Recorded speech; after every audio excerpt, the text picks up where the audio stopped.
Peggy 7. Hello, welcome back. I'm Stone Labrandy, the lead designer of SimCity, and I've invited a special guest to the studio today, Will Wright, the original creator of SimCity. Thanks for coming out here. Oh, my pleasure. All right, so Will's been playing the game a lot recently, and we invited him out to the studio to try it out and see what he thought of it.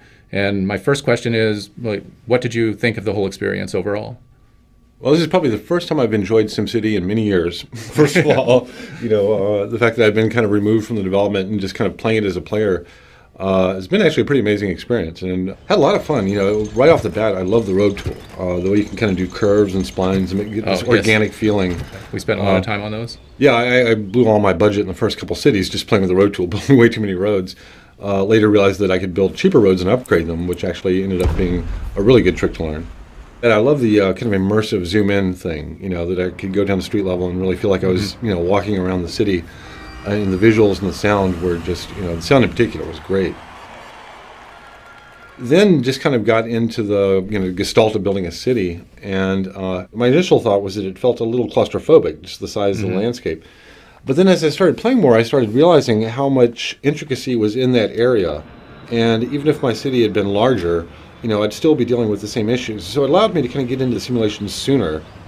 It was more about the quality of what I was building and less about the quantity, which I kind of liked, because then I could actually really focus in on something that felt manageable, but still have the depth of simulation. Were you more trying to make a statement, make something beautiful, or were you trying to win the game? Did you have goals for yourself? I'd say I'm somewhere between the two, but I definitely, aesthetics was a big part of it. I wanted these organic looking cities that at the end of the day I could kind of, upgrade and make look beautiful with parks and all the kind of curves help a lot with that. Yeah. Then I started realizing that I had to watch my budget, and I was blowing all my money buying all these fancy toys for my city. And so then I started a couple more cities, with a little bit more fiscal discipline. As I started kind of delving into what was going on through the different networks and the data layers, the pollution, the land value, and all that kind of stuff, I was actually very impressed with the way it was presented, because there was obviously a lot of stuff going on underneath the hood of the simulation, but yet it was presented all very, very graphically. Almost never looked at a number except for maybe my budget or my population. Those are the only two numbers I really even had to look at.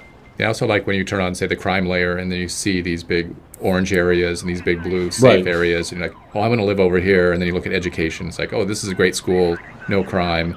This is a much better spot to live than over here in this part of the town. And also I would think of the neighborhoods almost as like little test tubes, where I'd go in and I would try a lot of things in a neighborhood, see if I could improve that neighborhood. If that worked, then I would replicate that other places, which in a lot of ways is the way a lot of actual cities approach city planning, is they will actually try little initiatives, at kind of the district level. See if it works. If it works, they roll it out to the rest of the city. It was actually interesting to me when I was playing these cities that were economically challenged. And, I was having to cut back on city services. And, it was really kind of an interesting decision from the player's point of view in terms of, again, do I cut back, police or fire services? And I really need to get the city producing money. And so kind of being in these kind of behind the curve situations where I'm now looking at the residents and wondering, okay, how is this going to impact their lives, Speaking of that, I'm wondering, did you feel like you got an emotional attachment to the Sims themselves in the game? Did you actually feel that the people were the heart of the game, or were you more focused on the buildings? I actually had more of an emotional attachment to the neighborhoods.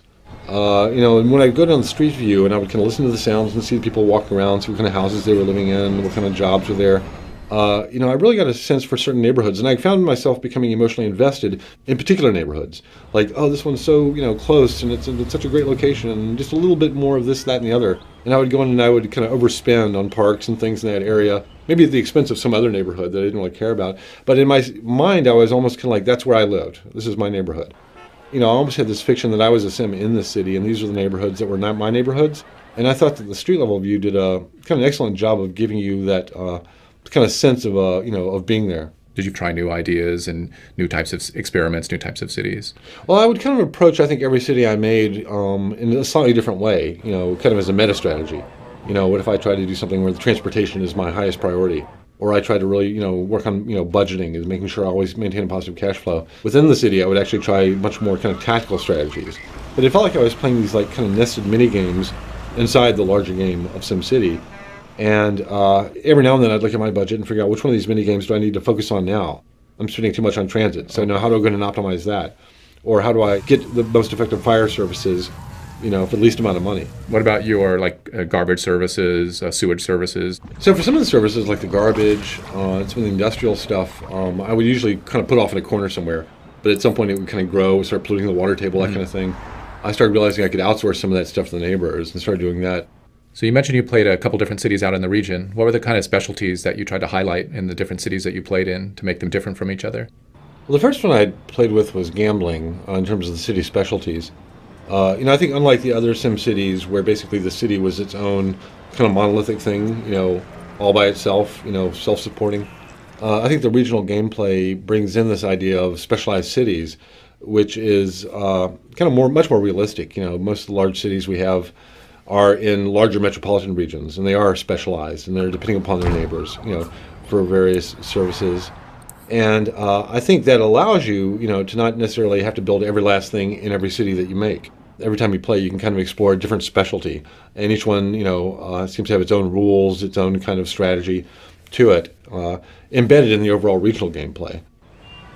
I really got the sense that if I were to look at 100 cities that players had made, they would all seem very different. I would see totally different feeling cities depending on kind of which part of the specialization path you took. So I think that's a pretty significant difference from all the previous versions of SimCity.